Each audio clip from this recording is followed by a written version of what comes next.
بسم الله الرحمن الرحيم. صلى الله على سيدنا Muhammad wa ala alihi wa sahbihi wa sallam. Thank you all for coming and joining us for Ummatic's Istanbul Meetup on a very pertinent and I think a very important question, which is the question post-Syria revolution. So alhamdulillah, we have a lot of very interesting topics to cover, a lot of interesting points to make, inshallah. At this point, it's been about 2 months since the Syrian revolution, the fall of the Assad regime. And now we have Syria at a crossroads. Many questions of legitimacy, questions of governance, questions of systems. Is a decentralized system a potential for the Syrian government, for the Syrian people? Is a centralized model of a nation state something that is good for the Syrian people? These are all very important questions that, inshallah, the discussion led by our esteemed speaker, Dr. Mohammad Affan, who just recently returned from Syria after having delivered multiple seminars and very important high-level conversations there. And inshallah, the question of governance, legitimacy, and solidarity, inshallah, is particularly Ummatic solidarity. As we know, the question of solidarity has been an issue for the Syrian people in terms of the revolution. Finding legitimacy in the revolution and solidarity in the revolution has been a struggle for them. But now in a post-revolutionary nation state, nation building process, the question of Ummatic solidarity and also regional cooperation, most grassroots initiatives, things that are happening in Syria are all very important to discuss. So I'm going to briefly introduce our speaker here, Dr. Mohammad Affan. He is the Director of Sharq Academia and a lecturer in Political Science Department at Ibn Khaldun University. He's a trained medical doctor and earned his PhD from the Institute of Arab and Islamic Studies at the University of Exeter in 2020. Affan has also obtained his MA degree in comparative politics from the American University of Cairo in 2015, and his research interests include Islam, politics, democratization, and national, transnational politics in the MENA region. So I want to thank you all again for joining us for a very important discussion, and I'm going to pass the floor to Dr. Affan. Please. Thank you, Affan. Assalamu alaikum wa rahmatullahi wa barakatuh. I'm glad to be here today, and thank you, Brother Ahsan, for your invitation. Yes, so the question is about Syria. And of course, to address this question, we have many approaches to try to understand what happened and also to somehow make sense of the unfolding of events in Syria. So I will try to start with a theoretical framework about the concept of transition. Then later on, I will talk specifically about the case of Syria, inshallah. Starting with the question of transition, the transition itself is somehow a vague concept because there are many questions that actually not answered by the concept of transition. So transition to what exactly, and transition by whom, and what are the variables shaping this transition? So to understand transition, to understand the moment of transition in Syria now, we need first to understand that transition itself is somehow a vague concept, somehow a misleading concept, because it's usually used as with the same meaning of democratization, as if we get rid of a dictatorship, we will directly, establish a democracy, which is of course not the case. So first, transition to what? How can we understand the outcome of transition? Transition could be to democracy, but could also lead to another authoritarian regime or autocracy, or simply could lead to nothing, lead to failed state, fragmentation of the state, and collapse of the political community itself. So first thing that Syrian transition, so this is open-ended story. Syrian transition to what?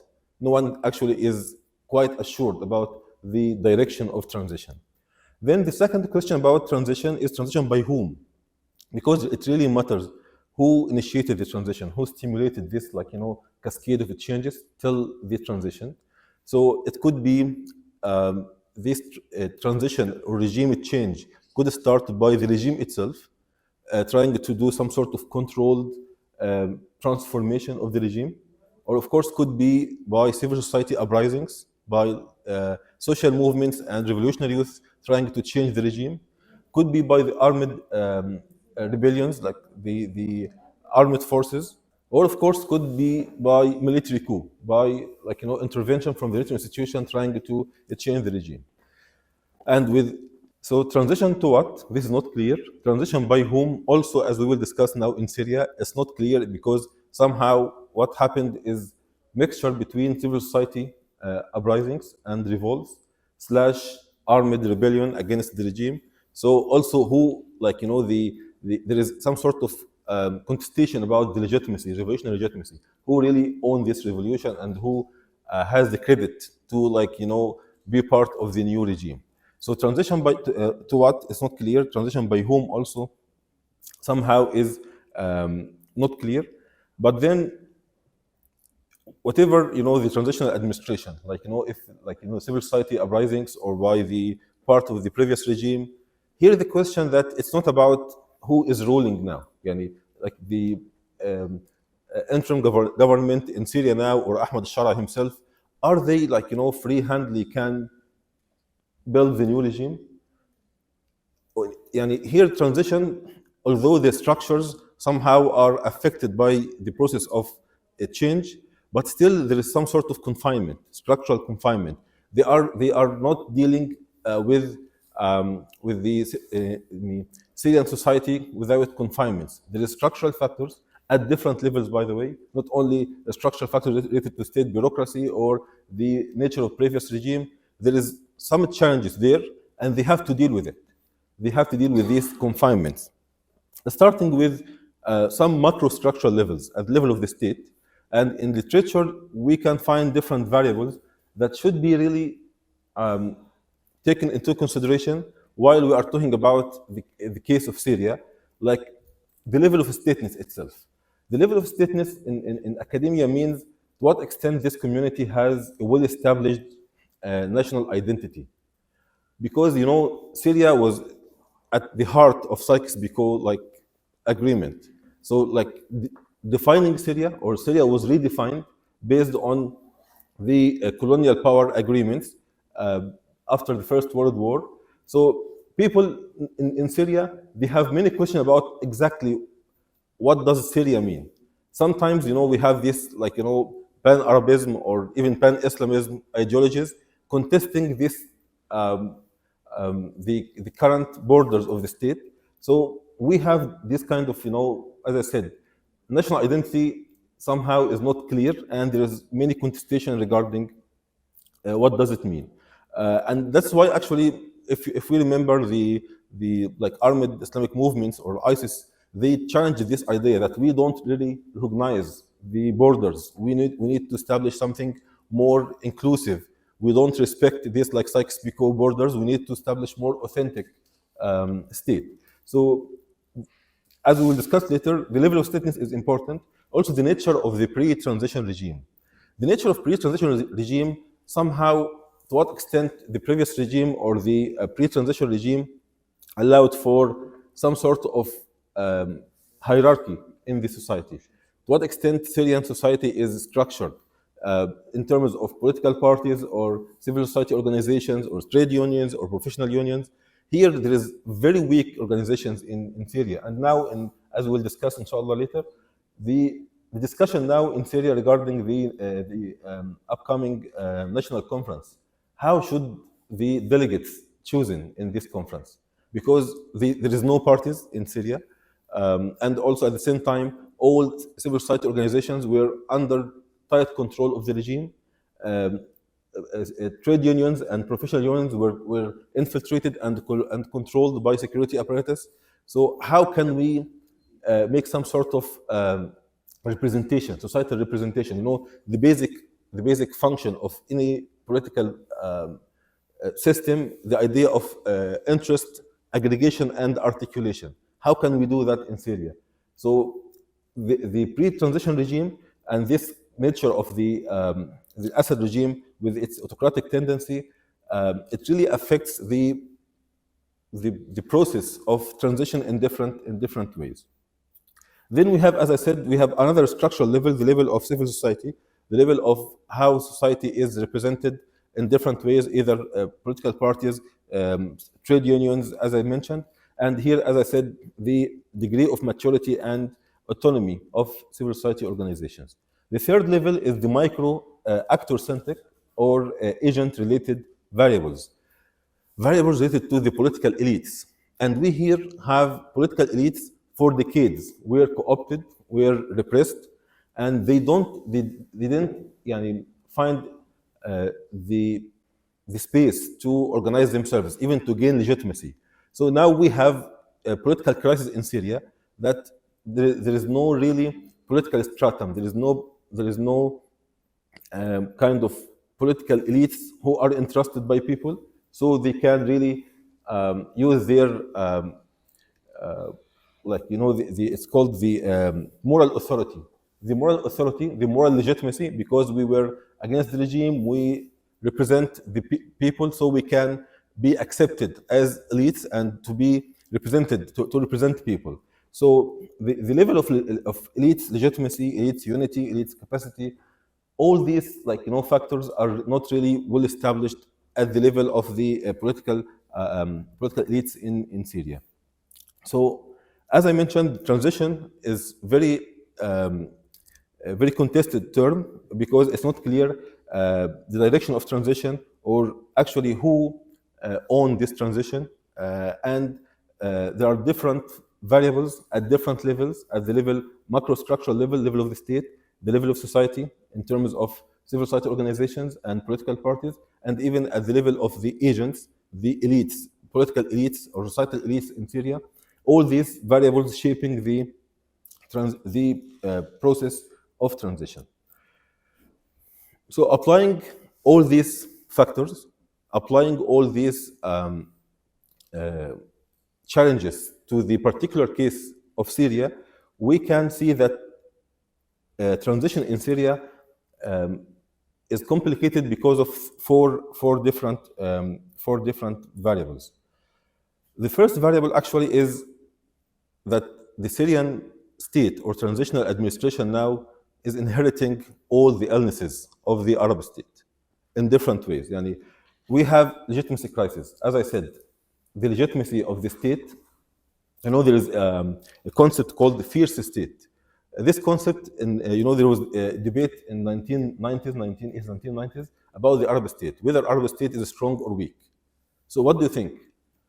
In 1990s, under Hafez al-Assad, under Saddam Hussein, under Mubarak, do you think that the Arab state at that time was strong or weak? This question. Strong. Strong in terms of what? In terms of maintaining their independence, in terms of achieving developments, in terms of even establishing law system in the country. Were they very strong? In terms of achieving independence, yes. Really? I would describe them to be strong regimes, not strong states. Okay. The regime is strong. Strong because they can control power and they can repress society. Okay. So this debate actually led to a very interesting book. It's called Overstating the Arab State by Dr. Nazail Ayoubi. And he found a very interesting answer that the Arab state is a fierce state. Not strong and not weak. Fierce state means simply they have a strong muscle. They have a strong security apparatus that can really control society and prevent any challenge to their power. But in other regards, like the political independence vis-a-vis the international powers, or even their ability to induce real development or real establish rule of law in their countries, they were weak. So this kind of, strong only in security, but in other regards, other ways, they were weak. This is concept of the fierce state. And typically, Assad state was a fierce state. And that's why when I was in a small hotel in Damascus. It was owned by a Christian, Syrian Christian. And he said that whenever he received a guest or a tourist from Europe or from US, he had 5 copies from his passport, one for the hotel and 4 for different security institutions.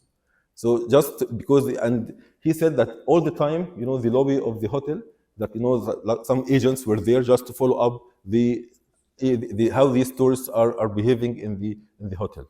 So this, like, their obsession with their security, obsession of controlling the society, affected all other ways. And when you go to Syria, it's actually you are in 1980s, 1990s.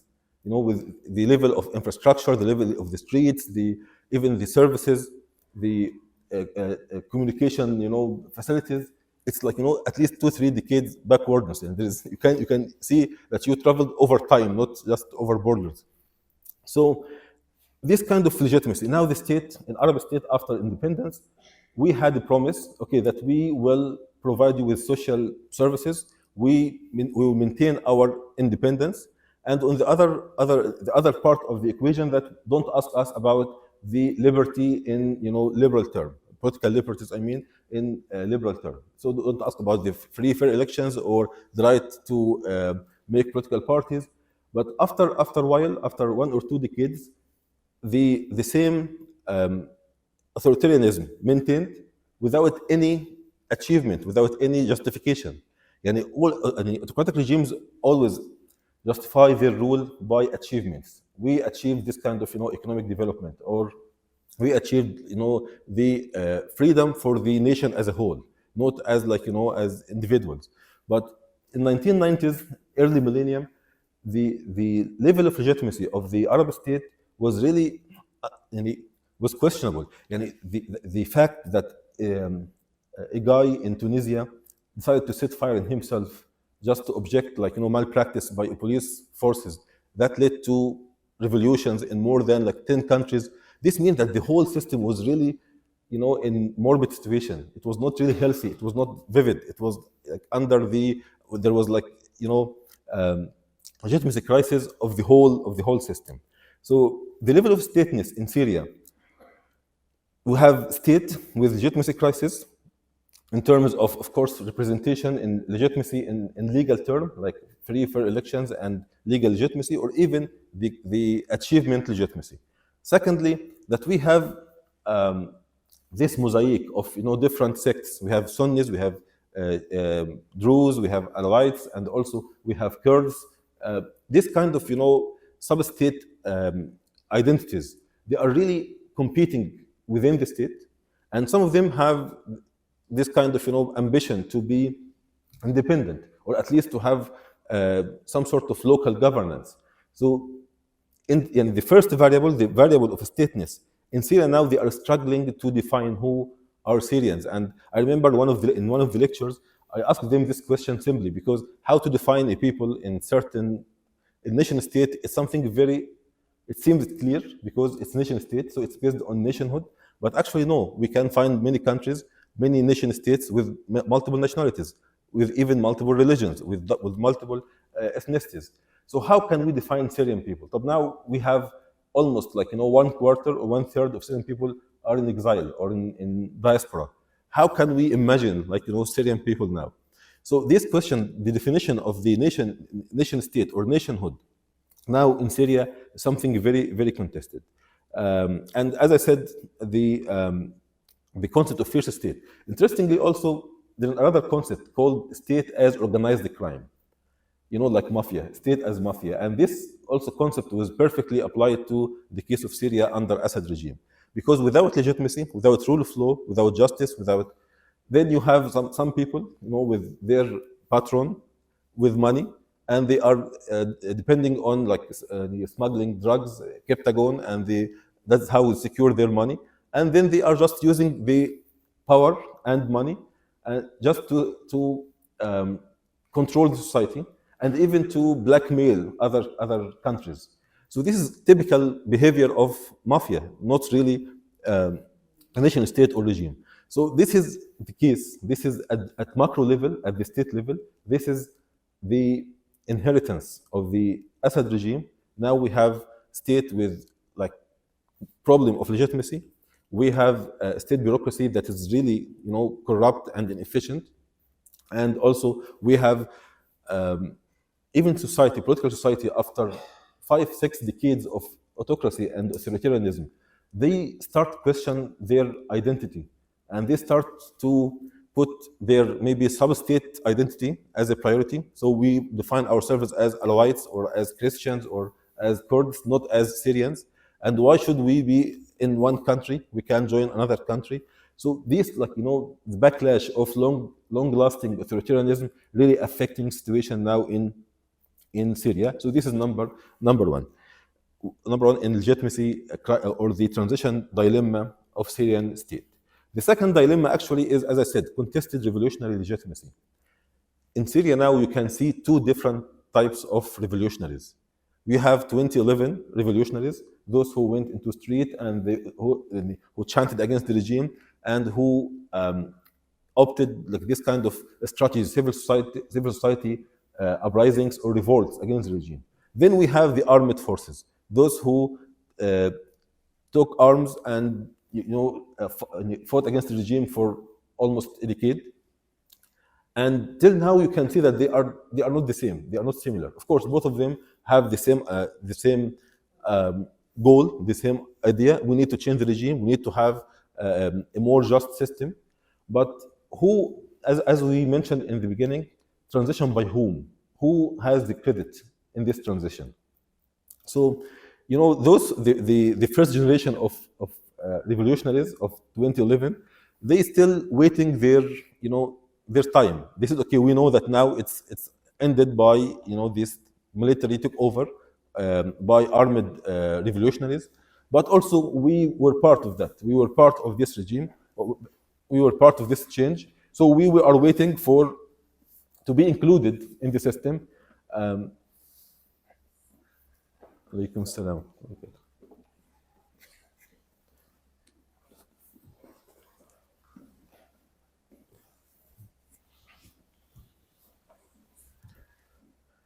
So the second dilemma regarding the first dilemma of transition now about the state, and as I said, the backlash or the consequences of chronic illness of the Syrian state. The second one regarding who owned the revolution.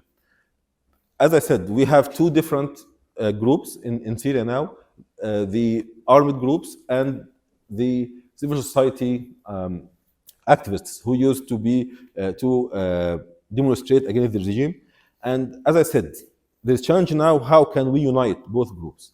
Till now, and even in one of the meetings with the transitional administration, I said that to them frankly. I was in coffee shops hearing to those first generation of revolutionaries of 2011, and they still talking about you as them, not us. So they said, okay, give them time, or no, they have to do that, or they shouldn't do that. So they don't see themselves as part of part in the same camp. So inclusion of all different groups, put aside the different ideological groups, because we have Islamists, we have non-Islamists, we have revolutionaries within Syria, we have revolutionaries abroad in exile, and all of them have this kind of ownership. We own this revolution. We were part of this revolution, and they expect to be included in the coming regime. So the second challenge and second dilemma actually in Syrian transition now, in academia, there is famous division between the old regime and revolutionaries. And sometimes they did some sort of differentiation. So you have hardliner, softliner of old regime, and you have radicals and moderate of opposition but this is far, the situation in Syria is far complicated. You have, hardliners, softliners, Islamists, secularists, inside, outside, 2011, 2024, and you have this mosaic. So how can really, this revolutionary camp to be united and to feel that their efforts are acknowledged and they accepted in the new system? Of course, they are waiting, and they are patient, and they are waiting. They know that now situation is not ready for a more inclusive system. But now, after 2 months, 3 months, 6 months, they will start to demand. Maybe they start to demonstrate because they feel that now they are marginalized. So this is, the second dilemma of Syrian transition: contested revolutionary legitimacy. The third dilemma: hard to get prerequisites of legal legitimacy. So now everyone say, okay, now Ahmad al-Shara is the president of Syria, transitional president of Syria. Why? Because he had this de facto power. But de facto power should be translated into de jure power, the legal power. And here, this is a problem, as I said. How can we, and Ahmed Shara himself, he said that clearly, that we can't have a real nationwide elections before 4 or 5 years. We have to wait 4 or 5 years until having prerequisites for legal legitimacy to have the national elections or nationwide elections. Okay, so how can we secure this kind of legal legitimacy? Because revolution is somehow not legalized, because it's act against the regime. But once you are in power, you have to legalize the de facto power. And even let's have, as I said, the national dialogue. National dialogue, as I said, it's very very challenging. How can we choose people in national dialogue? We have two trends: to have national dialogue with very limited number of people, let's say 10, 20, 30 people. But this, of course, national dialogue because it should be inclusive. But if we invited like 300, 400 people in one room to talk, this is not a dialogue. This is like like a ceremony. This is something like protocol. This is not a national dialogue. So the people now, and this was part actually of my PhD, transitional negotiations. So when I went to Syria after just 3 weeks after the collapse of the regime, we started to talk. We started to think how can we establish or start our activities in Syria. So we started with this idea: let's have some lectures or workshops about transitional negotiations and transitions, national dialogues during transitional periods. So in Syria, in Aleppo, and in Hama, I had extended discussion with the attendees, and the question of we need some sort of well-organized dialogue, national dialogue. People should be invited by their, not as any in personal capacity. They should be invited as representative of organizations. So my question was, how can we find organizations in Syria? Parties were banned. All political parties were banned. As I said, there were no any civil society organizations were under total control of the regime. There is no real free representative trade union. So how do you expect from transitional administration to have this kind of representation in the party, in the dialogue? At the same time, if you said, okay, let's give them time for organization, let's give time for political parties to be established and for these trade unions to do internal elections and have new leadership, this might take 1 or 2 years until having this kind of semi-structured society. So prerequisites to have national elections, even prerequisites to have representative national dialogues are not there. And everyone is pushing to have illegal legitimacy. Now we can't, this in this conference where Ahmed Shara was announced as the transitional president, the whole room was filled with military personnel. So for them, this is too militarized, and we are fighting for democracy, and we are against military regimes. But now we have military revolutionaries. So, but at the end, they are military and they are militant.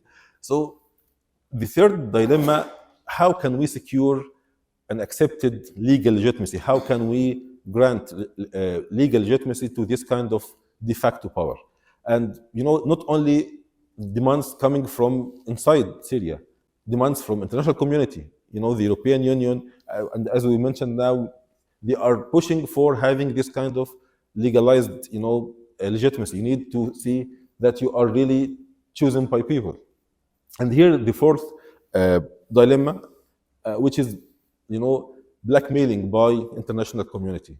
Actually, it's not demands. They are pushing, because now the regime in Syria is trying to increase, to lift the sanctions over Syria, because they need money, they need investment to improve the economic situation, to improve the services, infrastructures, and just to lift these sanctions, the whole international community and international powers and regional powers are really, blackmailing them. They are keep asking them for things. So what you will do with the minorities? As if like France is more keen about Christian Syrians more than the Syrians themselves, or like what you will do with Israel? We need to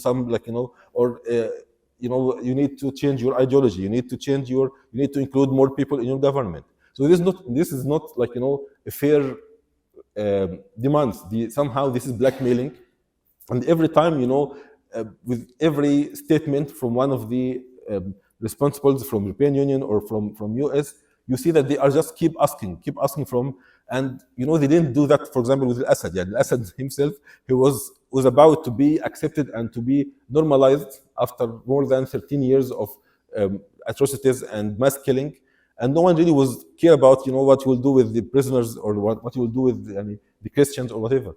So the fourth problem, the fourth dilemma, that now Syria or Syrian Transitional Administration, they need lifting the sanctions to improve the popular life, and at the same time they can't do all, or they can't provide all the requests that they were asked by different international and regional powers.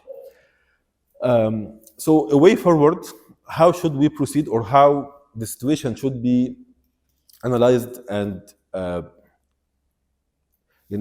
as a top priority now for Syrian administration? I think the first thing for them, first to restoring state unity. This is their priority now. They're trying to end all, to unify all armed groups and militias in the national army. They're trying to find, solution with the SDF, the Syrian Democratic Forces, the Kurdish forces, trying to maintain the unity of the state, and then trying to find solution to like this kind of transitional justice.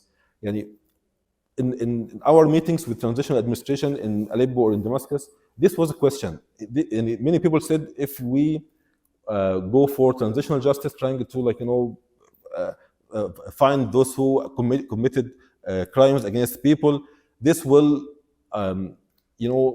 this is will absorb all our energy. If we just go for revenge and trying to make a revolutionary court and try to put a previous responsibles of the regime in the court, this will waste our efforts. We need to focus on the future. At the same time, we have like tens of thousands of victims. They need justice. They need to feel that they have their right. So in all these meetings, they keep asking us to connect them with someone who is expert in transitional justice. And not only transitional justice at level of the court and legal level, we also need some experts on healing of society, because now we have like Swaida with majority of Druze, we have the Sahel area with many Alawites, we have also Christians who are really afraid from the transformation in the system. So we need social reconciliation within society. We need transitional justice at the level of the legal level. We need also political agreement at political level. So society needs to be, bring together at different levels: societal, legal, and political. So this is the second priority. Third priority is, and this is something very, as I said, very important, very pressing, establishing well-recognized transitional institutions.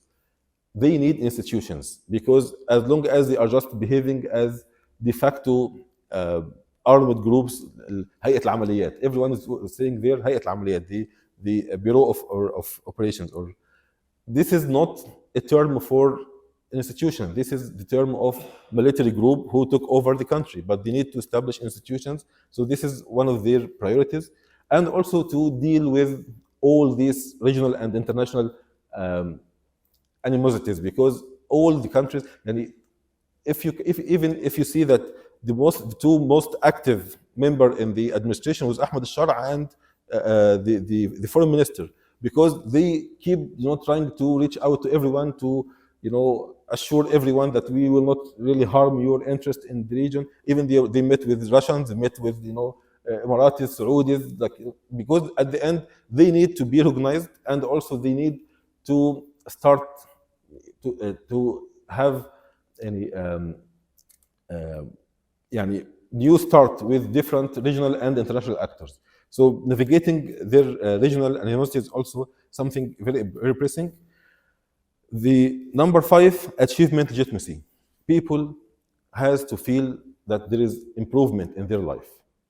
Till now, people in the street, okay, they are happy that now they have freedom, but at the same time, they're still suffering from everything, from electricity cut, from even the salaries still they can't provide salaries for most of the governmental employees. They need to feel that their life is improved. So now transitional administration trying to do something for people, so people start to feel that, okay, revolution now meant something good for us. And unfortunately, I give them a very bad answer to their question. I said revolution doesn't mean that situation is improved. Revolution means that obstacles to have a good situation is lifted. But to remove, the autocratic regime doesn't mean that everything will be fine automatically.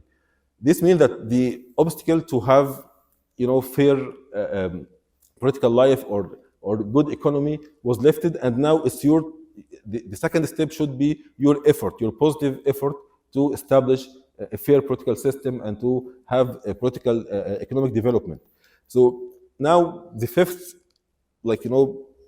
goal for transitional administration was to have achievement legitimacy. And finally, the most important and pressing question for the transitional administration was when transition ends. Because for them, of course, transition will not end by solving Syrian problems, because they are too complicated and it will take decades to solve all these problems.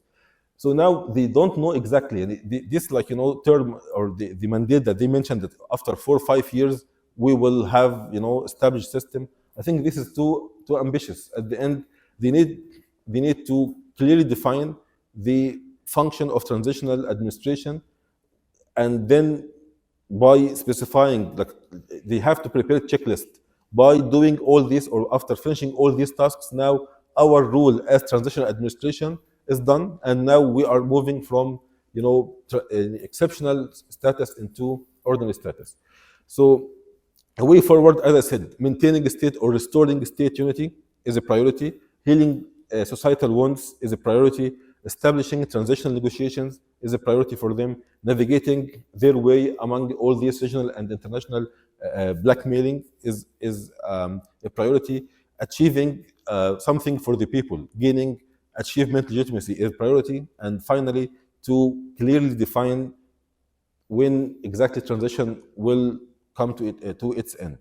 So this is, in short, the situation in Syria. I know it's too complicated. I tried just to give you the outline of the dilemmas and the priority of transitional administration, and then we can discuss more details in our Q&As. I feel maybe I am wrong. You got a modality in your mind, and you approach the Syrian situation like the way there are certain remedies and there is a pathology there, and therefore you might be able to cure them, with your own prospect. But I think there are some overarching problems. One of them is, I would put it like Arab Intifada. Many people did not believe a freedom movement in Syria would be established.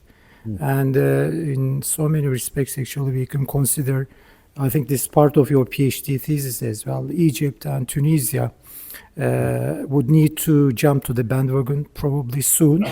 So therefore, it is not the characteristics of the regime at the moment, if it's nationhood, institutional development, this kind of strategies. I think the main breakthrough is, in a way, freedom has won in Syria.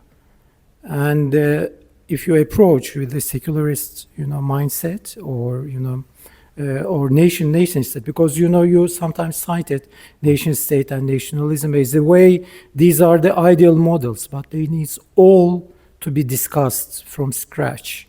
So therefore these elements philosophically and methodologically are groundbreakingly important in this discussion. Yes. The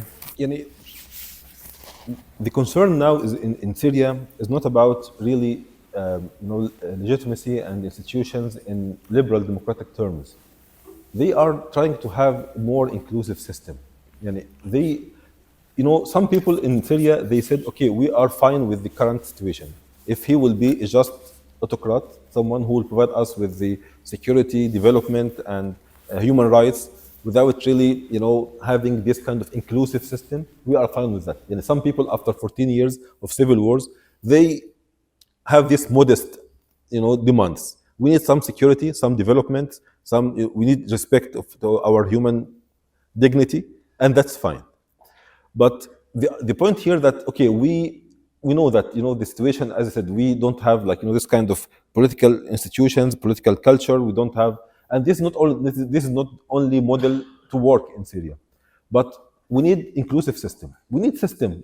People need to feel that okay, the Christians, the Alawites, the Druze, they need to be feel that they are part of the system. We are included in the system. We are not controlled by the system. We are part of this system, not controlled by this system. So this is the question: how they feel that they are included in the system.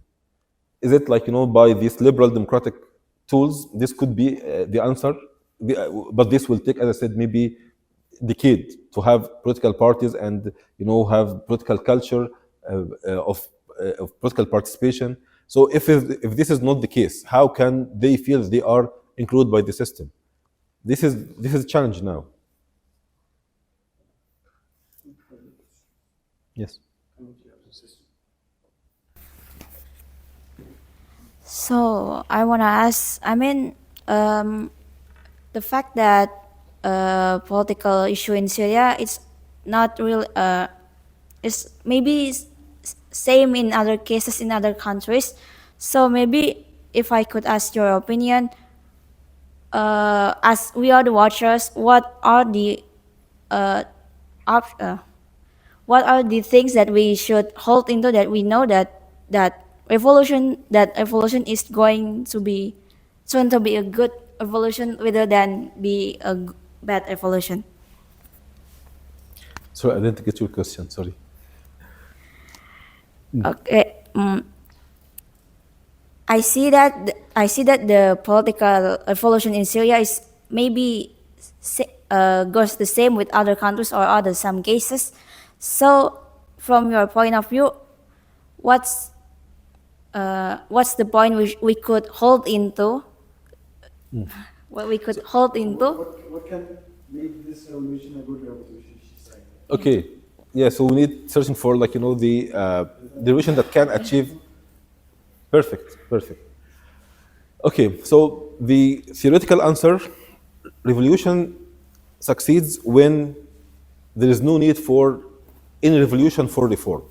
And when we manage to set into motion a system that can be, can accommodate different opinions, different views, and can correct itself, can accommodate the new developments without need for violent work, without to establish a system that can include everything within formal politics. So everyone find a way to influence the system.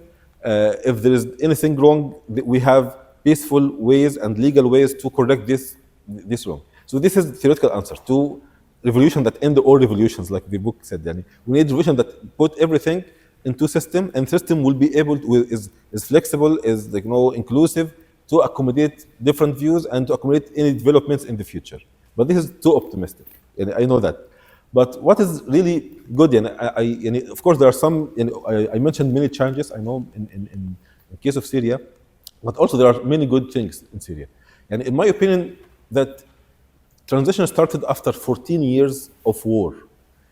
After 14 years of war, really everyone is ready for compromise. Everyone ready for having And now in case of Egypt, after 18 days, we get rid of Mubarak and we started transition period with full energy. Everyone was in full energy. The regional powers, the political forces. But now in Syria, everyone is exhausted, but in a good way. And they feel okay, stop fighting, let's go into politics in a rational way, in a peaceful way. So this is very good. And to hear this, this voice of moderation and the peaceful and accommodation from people who came from Salafi jihadi background, at the same time from people from secular background and from Muslims and non-Muslims activists. This means that everyone now is ready to talk. Everyone is ready to reach a middle ground. So this is something positive in case of Syria. Also, I think after all these failed revolutions in the region, I think they managed to know or to accumulate wisdom from all these failures all over the region. So the idea that, okay, don't rush for contestation now, don't rush for elections now. I think this is lesson from the case of Egypt and Tunisia, because elections is the first step to divide revolutionary forces and put everyone against each other. So no, we need like long period for using this kind of consensus politics, trying to put things in place without having this kind of contestation. I think this lesson learned from the failures of other revolutions. So also coming after all these failures in all revolutions, I think this also might be a good or an asset for Syrian revolution. So hopefully, inshallah, things will be good. But as I said, situation there is still very problematic. But I think, inshallah, they will do well, inshallah. Okay. As you know, Syria is suffering under a severe, crippling sanctions imposed by the United States and the European Union, especially the Syrian Civilians Protection Act, known as Caesar Law, which, by the way, revealed his real identity like last week. And for the first time, the Syrian people discovered the hero who was leaked more than 50,000 pictures of dead bodies between 2011 and 2013 in only 2 years. We have, by the way, many other photographers who didn't defected. And, you know, this is one of them in 2 years. My question is, the regime who was the reason for these sanctions to be imposed has gone. Why these sanctions still in place? And how can these sanctions removed, lifted? What should be done about that? Thank you very much. Yeah. So I mentioned that in the presentation that this is a priority now for transitional administration. One of the top priority now for them is to do their efforts to have recognition and to lift these sanctions. But the point that these sanctions now is part of pressuring them, is part of blackmailing them, trying to get most out of them. The good part, actually, that really also I realized even in the discussions with some members of the administration, that they come from from revolutionary backgrounds. So they are not really politicians; they are more revolutionary than politicians. So they said, okay, we were under siege in Idlib, and we managed to rule Idlib and prepare for liberation of the whole country. So this was under sanctions, under airstrikes from the regime, from US, from alliances. So we can deal with pressures, and we will not beg them for our rights. They will not accept using sanctions as a way to subdue us, to put pressures on us. So that's a very positive way of dealing. He said, okay, we get used for being under siege and under sanctions, so we can deal with that. The only problem here that this spirit or this strategy should be adopted by whole people, not only by the fighters who are now running the state, because this is something very positive. Now we will not be just manipulated by international powers and regional powers for just to give us our rights. No, we need to trade our rights, we shouldn't beg our rights by this mentality. But to what extent these people in Syria will adopt and respect this strategy? Because this means that maybe the suffering of people will be longer than expected, because after a while, of course, sanctions will be removed. This is by time, but this could be after few months, or could be after 2-3 years. So if people, they said, okay, we will work to remove sanctions, but not at any cost. We need also, we will preserve our interest as a nation, and even to keep our dignity, we will not beg our rights. But at the same time, for that, we will pay a price. We will,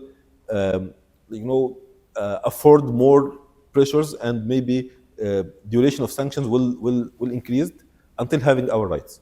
So this is a matter of time. And also, as I said, I think there is some sort of international, and even I think the role of Turkish government and the Qatari government, maybe the Saudis now are trying to normalize the new regime in Syria, and hopefully their efforts will be fruitful. So can we say that the sanctions are imposed now because of the background of the new Syrian administration? Sure. Islamist, for example? Sure. If the transition administration were like liberals or seculars, it was be lifted immediately, and even some aids will be give them generously. But now, no, you are dealing with Islamists and radical Islamists. By the way, and they are not dealing with Muslim Brotherhood. They are dealing with Salafi jihadis or ex-Salafi jihadis. For them, this is something that this is opportunity to pressure them, and give us signs of your good intention, that you are changed, that you are transformed. All the time they will keep asking them to do something, but at the end, as I said, this kind of the fighters spirit that we will not subdue. They said, okay, we can take up arms once again to defend our rights at any moment, because we are fighters for freedom. So this kind of spirit was good, but to what extent, as I said, people will support the new administration in this strategy, this is something very important. Assalamu alaikum. Thank you, Dr. Affan, for the great presentation. Speaking of the fear state, you mentioned that it is very foreseeable that the new Syrian state will inherit the qualities of an Arab state, which is a fear state. I have two questions in this regard. What makes a fear state a fear state? And how, or do you expect the Turkish involvement in the change process will kind of shape the way the new Syrian state will inherit the Arab qualities or the qualities of an Arab state? Because of Arab state, or the case of Syria, you mean? I mean, you mentioned that the new Syrian state will inherit the qualities Yes. of the Arab states, being a fear state, right? So the second question about Turkish model or Turkish involvement In the change process in change Syria. process. Okay. طيب, what made Arab state a first state is very long process. This is not an easy answer. Theoretically, you have this idea of post-colonial state. The Arab state, after independence, they inherited the mentality of colonial power. But mentality of colonial power, they don't see state as an apparatus for civil service. They see the state as a tool for control and extract resources. So this was the colonial state. If like the English or French colonial power, they just control any land just for two things: to control the land and to extract resources. So the post-independence state in Arab world, they inherited the same mentality, that we need to just maintain control and to extract resources. Of course, this time not for the sake of the colonial powers, but to improve, to build our country, to maintain our unity. Now the control and prevent any opposition in the state. This is because we need to maintain unity of the state. And secondly, after failing to deliver the promises of independence, that we will maintain our independence from our previous colonial power, or we will induce, will impose, will apply a very ambitious developmental programs, we will transform the people's life. After failing in providing this kind of promises, they started to go for oppression as a way to maintain their legitimacy. That's all. And now we have three pillars. First, the legal pillar of legitimacy. We have free, fair elections. This is not the case in Arab world. So the second pillar, we are providing services and we are maintaining our independence. So they failed to do that. So what is the third pillar to maintain the regime? Is simply coercion. And that's why in textbook they are saying very interesting equation. They said decrease in legitimacy is translated into increase in coercion. So as long as you don't have legal legitimacy, you don't have legitimacy of achievement, so they just depend on this kind of coercion. So this is what makes actually the Arab state is a fierce state. The state with this very strong repressive apparatus, and they do miserably, or they did miserably in terms of development, economy, maintaining the independence of the state. The Turkish intervention in case of Syria, once again, what I got from my feelings in Syria, that Turkey is not the sole actor in Syria. Of course, they have very good relation with the administration, and they are supporting them. but they are not controlling them. And this is a message that, in many meetings, the administration gave us this message. They said, even in Idlib, we were not under the full control of Turkish government. We had our own autonomy. They are our supporters, our partners, but they are not our masters. They are not really, even they said many times that, decision to liberate Syria was taken by Syrian, parties. Of course, the operations, there was some sort of cooperation in the operations or at the level of, diplomacy. But at the end, the decision now, this is time to liberate Syria, was taken by Syrian people or by Syrian revolutionaries. So Turkish government, of course, the government is very influential in, supporting, guiding the administration, but not in shaping the future of the state. Shaping is a very strong word to describe the role of Turkish government there. So of course they will help, they will support, they will guide, they will inspire with different means, but to shape, no, of course. I think we can accommodate because of namaz. One last question. Okay, perfect. Let's make it quick then, inshallah. So I'll make it quick. Thank you so much. First of all, thanks so much, Doctor, for your presentation. Actually, it's not a question as much as participation. I think the long time to achieve the victory in Syria, it was a big advantage for us as the Syrian people. And all of us know that the Arab leaders worked so hard to reduce the political thinking in the people, as everybody know. So I think that it will be very difficult to across the national dialogue, because it's difficult to know the people. But I heard that the real definition of bureaucracy is to hear all the opinions and to do what you know that is true. So is that true or not? Thank you so much. Sorry? Do you want to discuss the comment or take the question? Okay.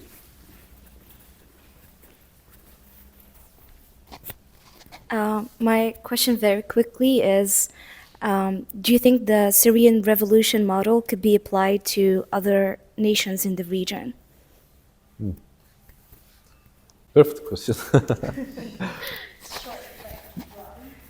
Okay.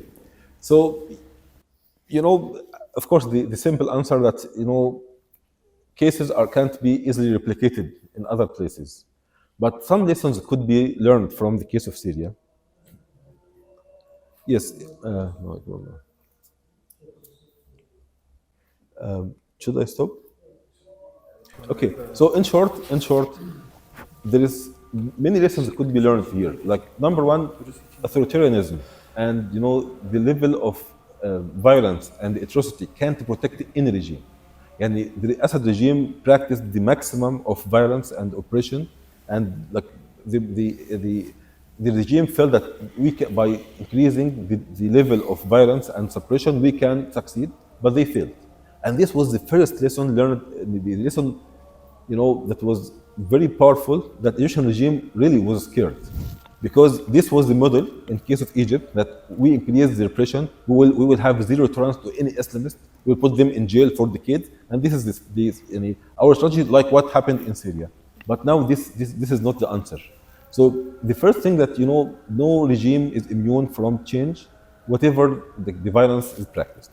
Secondly, the level of, the regime in Syria, it's not a regime controlling society from inside. It was like, a cover from outside, controlling as a cover from outside. So when someone managed to remove this cover, the regime was very superficial. To control society means that you should control the people and society by your tools from inside. But the regime was not really deeply entrenched in society. So the autocratic regimes, they have this idea that we are controlling society, but actually they are controlling society by forces from outside. Just when the violence or the security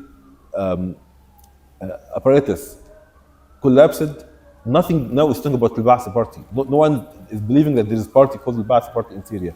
So the way of controlling society by repression from outside, this model also proved wrong. And this was also a powerful message to the people. So many lessons could be learned from the Syrian experience, of course, but at the end, it can't be replicated. And many people say, okay, now we know the answer, just control one land, train your fighters, and then you can take over the country. No, this is not the answer, of course. Yeah, okay. I have three simple and short questions. Inshallah, you will answer to me. How long will it take for the international community to generally accept the new government in Syria? This is one. This is the first question. Second question is, the new government in Syria has stated that it will need 3 or 4 years to hold democratic elections. Can the new system be structured within 3 or 4 years in Syria? Last question is, currently the relationship between Turkey and the new Syrian government looks very good. Will these relations continue as they are today? Yeah, okay. Will these relations continue as they are today? Okay, perfect. Okay, thank you. First question about international recognition. I believe that it will not be soon. They will just, like, do some sort of,